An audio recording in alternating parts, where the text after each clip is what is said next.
Assalamualaikum, salam sejahtera dan selamat kembali ke channel Abang. Jadi hari ini adalah untuk Abang ceritakan tentang informasi. Abang memang suka selang-selikan cerita-cerita yang berunsur seram dan juga cerita-cerita informasi. Kurang-kurang kita tengok cerita seram, lepas tu kita tengok cerita informasi. Jadi hari ini Abang nak bercerita tentang masalah botak rambut. Sebenarnya masalah botak ni sejak zaman dahulu dah ada dah. Dan macam-macam saintis cuba nak cari macam mana jalan penyelesaiannya untuk mengelakkan daripada botak. Terutama lelaki lah. Lelaki memang, yelah, lelaki kan dia tak boleh pakai tudung. Kalau dia boleh pakai tudung tak kisahlah botak ke tak. Tapi sebab dah kena tutup dengan tudung kan. Jadi kami memang tak boleh pakai tudung. Jadi terpaksa dah. Kalau botak tu cantik lah, ada orang yang cantik botak, ada orang yang botak macam alien. Macam abang kalau botak memang tak sesuai, nampak macam kepala abang ni extra lonjong ke belakang. Macam kacang, memang tak sesuai dengan botak lah. Jadi abang biarlah ada rambut. Jadi hari ni abang nak ceritakan beberapa penemuan zaman dulu, macam mana dia orang nak mengatasi masalah botak ni. Kalau zaman kalau zaman Firaun kuno, lebih kurang beribu tahun sebelum Masihi, 4,000 ke 5,000 tahun sebelum Masihi, sebenarnya diorang memang ada masalah botak disebabkan oleh cara hidup dan pemakanan. Waktu tu diorang ni banyak makan chemical tau sebenarnya, tapi waktu tu diorang tak tahu apa benda tu chemical tu kan. Jadi disebabkan itu, diorang mengalami masalah botak. Dan nak jadikan cerita, benda yang paling struggle sekali ialah orang Mesir, taraf sosial seseorang bergantung kepada kecantikan badan, bergantung kepada rambut, bentuk muka, bentuk badan. Kalau makin tegap, rambut makin cantik, muka makin flawless, jadi dia punya status sosialnya akan naik secara automatik. Jadi orang-orang Mesir kalau boleh, dia orang nak jaga penampilan gila-gila, tak nak boroi, rambut mesti banyak, cantik, muka mesti cantik, mesti kulit halus.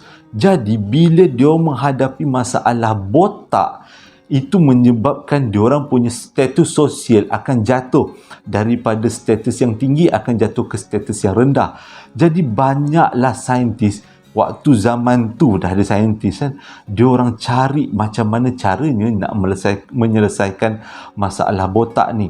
Dan ada satu benda yang sangat ekstrim berdasarkan kepada catatan kuno dia, iaitu diorang buat satu cecair, dan cecair itu akan disapukan dekat kepala, dan diyakini cecair itu akan dapat menggalakkan pertumbuhan rambut. Tapi korang mesti pelik kan, apa benda cecair itu kan? Cecair itu dipanggil cecair buas sebab dibuat daripada lemak-lemak binatang buas.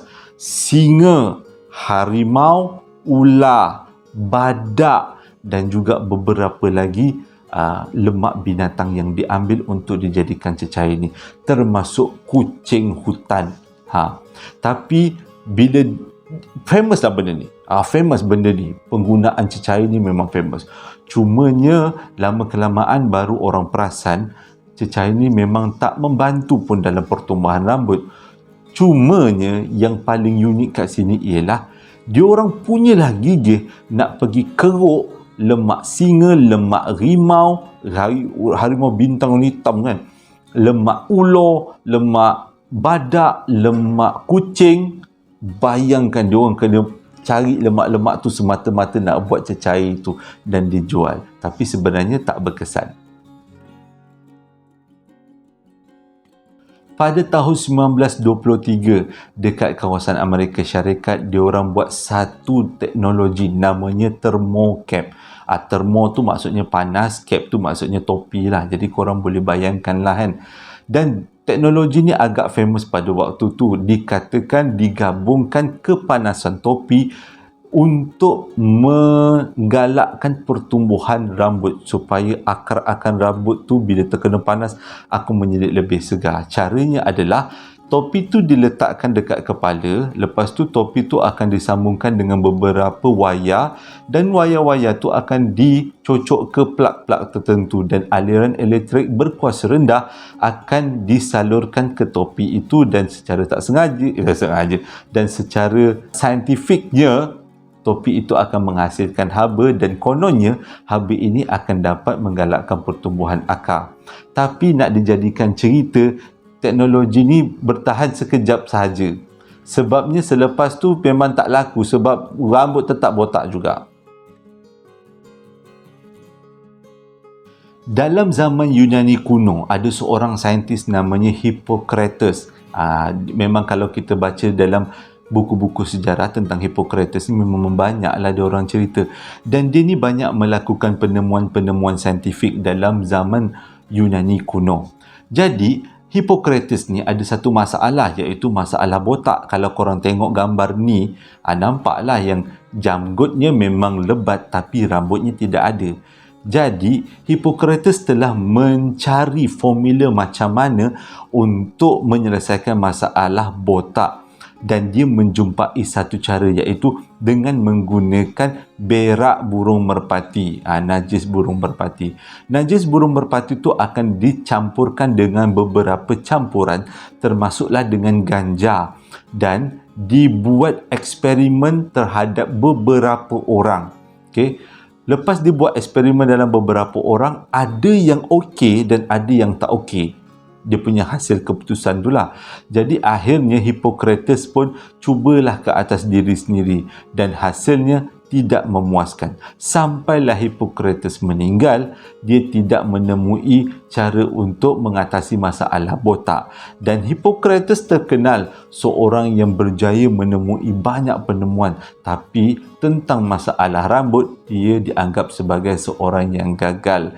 Dan sepanjang zaman Yunani kuno, masalah botak menjadi masalah yang sangat dipandang serius oleh masyarakat Yunani kuno sebab pada waktu tu diorang memang suka dengan rambut panjang, mengurai dan beralun berminyak. Tapi kalau dah tak ada rambut, itu menyebabkan terbataslah dia punya kecantikan tu.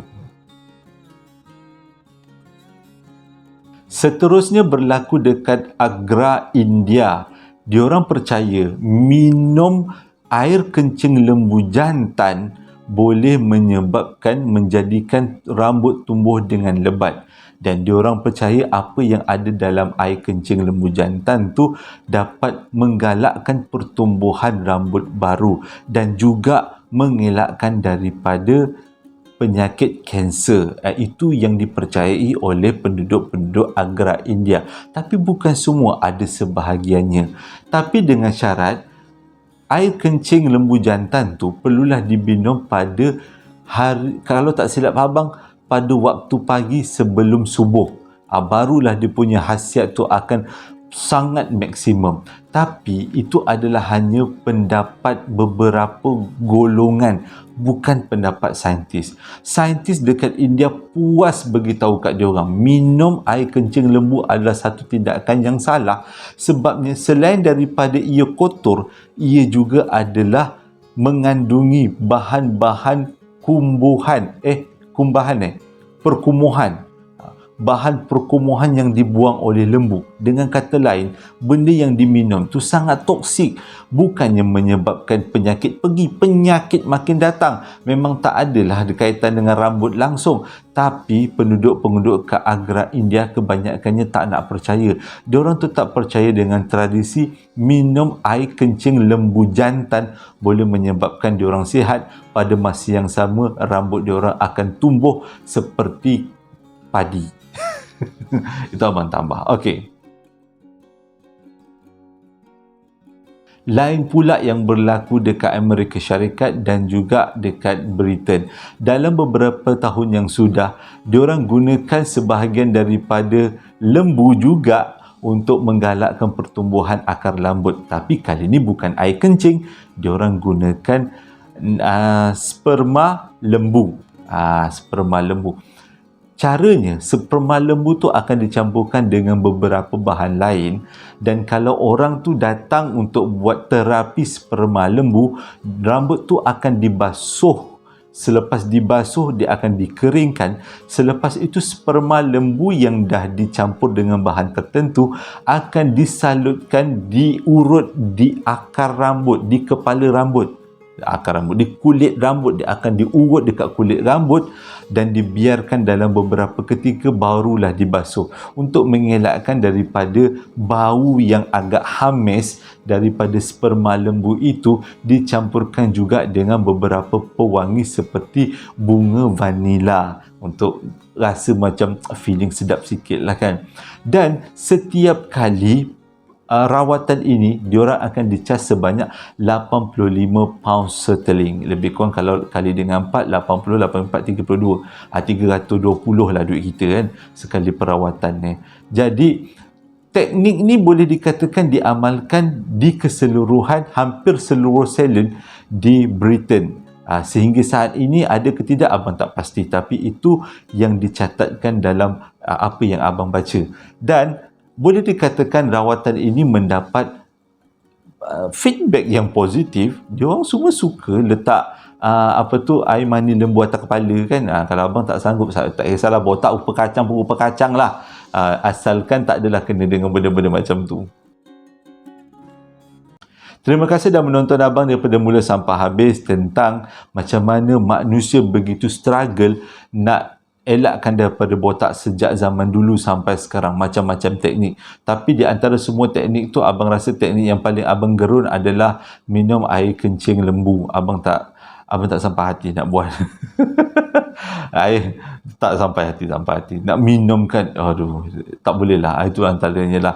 Jadi abang harap ia menjadi pengetahuan tambahan untuk kita semua. Hingga berjumpa lagi dalam posting abang yang akan datang. Assalamualaikum warahmatullahi wabarakatuh.